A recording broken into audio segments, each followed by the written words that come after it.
Marvel's Spider-Man 2 is here, and there is stuff that you have to hear about it. Hi folks, it's Falcon, and today on gameranx, 10 things you need to know about Marvel's Spider-Man 2. Starting off at number 10, just getting right into it, it's instant character switching. In the original game, we had Peter Parker's Spider-Man. In Miles Morales, we got, well, Miles Morales, kind of self-explanatory. And now in Spider-Man 2, they're finally paying off with a big team-up, and you'll never guess how they're handling it. About 6 months ago, we did a video on unique game mechanics, and we talked about the character switching in GTA 5 and how it's just something that it's kind of shocking that no other games have really tried to do it the same way. And here we have probably the best possible scenario for another game trying to do it. And this is a full-blown GTA 5 style character swapping mechanic. It works almost the same as GTA 5. You pick a character and the game instantly transitions to them, usually in the middle of something. One example I found was Peter Parker doing sit-ups on the side of a building. Both characters have their own unique combat style and gameplay, so both characters have unique side stories that only they can explore too. And when you swap characters, the other Spidey doesn't just disappear. Sometimes your partner will actually join you during random crime missions to help out. This is one of those ones where I'm just ecstatic that this is how they decided to do it. Seriously, I just think it's the best possible version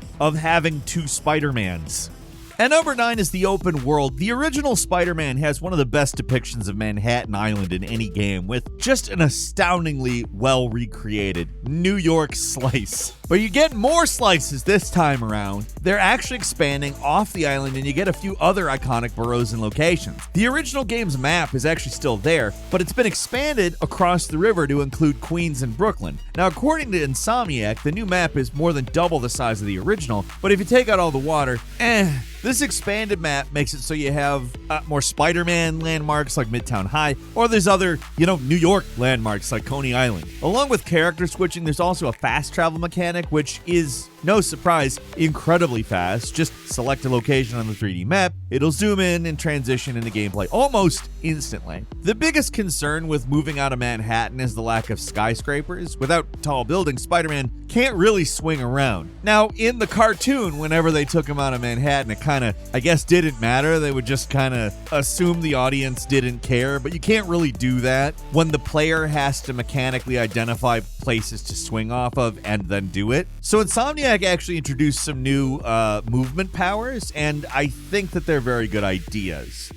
And number 8 is those new movement abilities. These are some of the most intriguing changes of the game. The biggest is the addition of web wings, which allow you to glide through the air. That it's kind of like Just Cause 3, but a bit faster. If you're worried about getting across the bridge because it's tedious, just use the web wing. It makes any river crossing very fast, and there are even wind tunnels you can get into to speed up your movement even more. Another way to get around fast is the super slingshot, a move where you web onto 2 poles and use them as a giant slingshot to launch yourself through the air. It doesn't just let you jump gaps, it's also really good for increasing your velocity and swinging even faster through the world. Water isn't even a problem for Spider-Man anymore. Instead of just dropping into any body of water like a chump, you can now glide along the surface in a way that's pretty similar to Sunset Overdrive, actually. In fact, I couldn't help but think about Sunset Overdrive a little bit when you start throwing in these new traversal things, because that's really what's particularly unique about Sunset Overdrive. Anyway, this might sound a little random, but there's new accessibility options like swing steering assist, which can make swinging easier or harder if you want. One of these settings lets you turn on fall damage, so for players who want an added challenge, it's there. But just to be clear, fall damage is actually off by default, so don't worry about it if you hate the idea of fall damage in a Spider-Man game. It's not a normal thing, you gotta turn it on. At number 7 is the upgraded combat system. The combat is faster, more aggressive, more challenging, or at least it looks that way in the previews. Now that Miles is on the team, he's got those extra powers.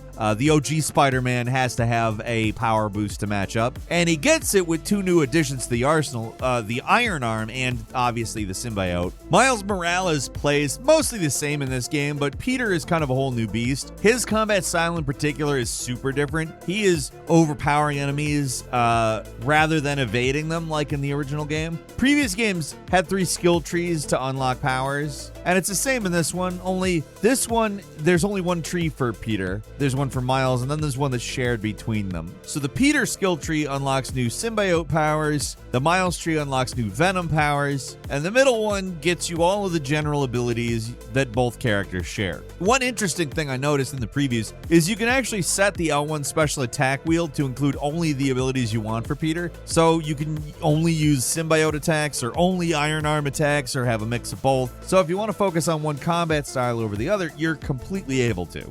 And number 6 is the symbiote suit, so let's get into some details with this.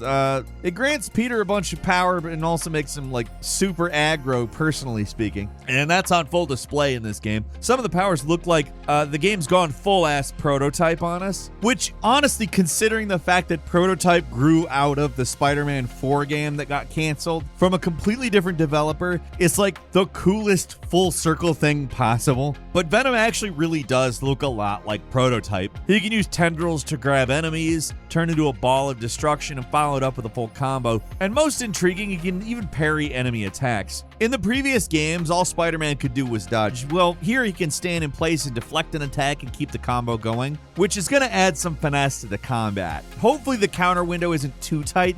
Combat already looks hectic enough. One thing that's been confirmed by fans is another new ability called the Symbiote Surge that works like Rage Mode from the God of War series, so Spider-Man can just cut loose and destroy everything in sight for a while. Also, if you're worried about being locked into the black suit, don't. Like, the game lets you swap out costumes, and these powers aren't tied to a specific suit, so you can use them whenever you want. At number 5 is villains. Other than Batman, nobody's really got a rogues gallery quite like Spider-Man. Insomniac's been pretty tight-lipped about who is actually going to show up in this game, but the 3 we're completely aware of are pretty exciting either way. There's Kraven the Hunter, who looks to be filling out the Silver Sable role of the bad guy Merc faction, although I don't think that Kraven has become an unlikely ally at any point in the story. Then there's Lizard, aka Kurt Connor, a character that usually has personal connection to Peter Parker and is generally played as a tragic figure. In this game, Kraven is hunting Lizard for Norman Osborn, so you can bet that there's some connection to the whole symbiote storyline here. Last but definitely not least is Venom, one of Spider-Man's most powerful enemies who's had a somewhat rocky history on the big screen, but I think it's safe to say he's in good hands with Insomniac. He's going to be voiced by Tony Todd, the Candyman himself, which is a perfect choice for the character. He's also not going to be Eddie Brock, like that's what they said. So the real question is he Kraven? That's what I'm asking. I don't know what the answer is, but the boss fights, we at least can say look like they've gotten an upgrade. They now have health bars, for instance. Some of the clips from the Lizard boss make it look a little like a Souls-like. Don't tell me you don't see it looking at this. Although, obviously, Spider-Man is not going to play entirely like a Souls-like. They've obviously brought in some pretty cool inspiration from other stuff. Like I said, Prototype. I also mentioned Sunset Overdrive, so why not Souls-likes? The developers, they've obviously been improving boss fights as they've went. Like the final boss in Miles Morales was an obvious high point for the 2 Spider-Man games, and these look like a step up from even that. And number 4 is the graphics setting. Spider-Man 2 is simplifying things. There's just 2 visual modes, either visual, which favors fidelity over FPS, and performance. Note that there is no ray tracing option, not because they've removed it, but because both settings have it. Like, the game's already a visual powerhouse, so seeing a developer actually incorporate ray tracing into the game without compromise, it's really, really impressive. It's not easy either, because if it were, nobody wouldn't be doing it. So if you loved performance ray tracing in the last game, don't worry, it's still there, just has a different name. It's just called performance now. But that's great. It's always gonna have ray tracing, period. Every bit of the good performance we've seen has had ray tracing in it. I love it. And number 3, tons of new costumes. The original game has 47 different costumes to switch between, and apparently there's going to be quite a few more in this one. There's 65 total costumes in Spider-Man 2. Not as many for just Peter himself, and they're split between him and Miles, but that's still a lot of costume. The customization doesn't stop there either. There's this new suit styles option to unlock different color palettes for each costume. So in total, the devs say there's 200 costume combinations in total. Over 200. As usual, each one of these suits is going to have its own tech upgrades, and once again, they can be freely swapped out for whatever you want. I only saw a few costumes I recognized, like the Civil War suit, the classic black suit, the webbed black suit from Sam Raimi's Spider-Man 3. I expect Peter is going to have a bunch of black suit variants, but it looks like there's a bunch of totally new costumes coming to this game, as well as from a variety of artists, so this should be pretty interesting in terms of costume variety. And number 2 is the story so far. Sony's been pretty secretive about the events of the story, but there are a few things we do know. We know that both of the previous Spider-Man games teased Venom at the end of their games, revealing that Norman Osborn had his son Harry in a big vat that also contained the symbiote. So is Harry Venom? Is that going to be like one of the big questions of the game? Who is Venom? I don't know. We'll see, won't we? They've been really careful to make sure that we have to ask those questions, which is great. The trailers just haven't shown a lot, but we do know Harry is back, apparently revived by his father. Another thing we know is that the Lizard, Kurt Connor, was involved with Norman Osborn and likely helped him with his research. Like the subplot about Kraven and the Hunter, it all ties back into the main plot as well. Like I said, all leads us back to the big question of who is Venom? Harry's the obvious guess. It would be novel for the franchise. It would really put a pretty interesting spin on this story because we're not getting Eddie Brock. I kind of want to call a bit of a wild card here, though. Harry Osborn doesn't become a nemesis of Peter / Spider-Man until Norman Osborn is killed. And they did kind of reverse that in this timeline, but what if Norman is actually Venom?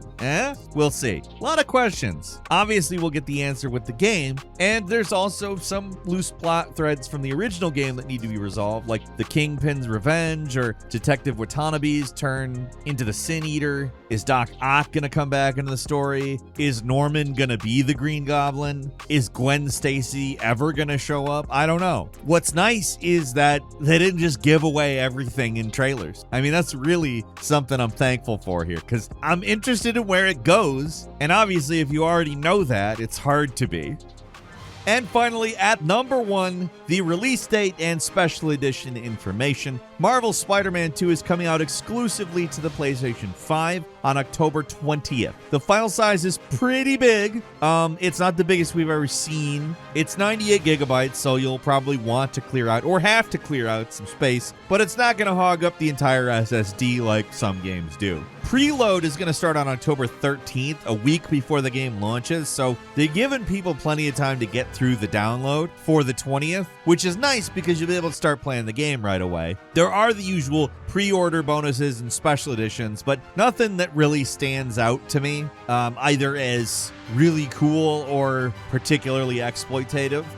There is an $80 digital deluxe edition that includes 5 special costumes for both Peter and Miles, so 10 in total. Some photo mode items, the usual stuff. Nothing early access oriented here, so kind of just a straightforward package. Don't know if it's worth the extra $10 for some extra costumes, but you know, I'm also not every person out there. Some people might very much think that that's worthwhile. Up to you. I'm super excited to play. I'm gonna strap in and I am just gonna completely brute force my way through this whole game as soon as I possibly can. But how about you? What do you think? Leave us a comment, let us know. If you like this video, click like. If you're not subscribed, now's a great time to do so. We upload new videos every day of the week. Best way to see them first is, of course, a subscription, so click subscribe. Don't forget to enable notifications, and as always, we thank you very much for watching this video. I'm Falcon. You can follow me on Twitter at Falcon the Hero. We'll see you next time right here on GameRanx.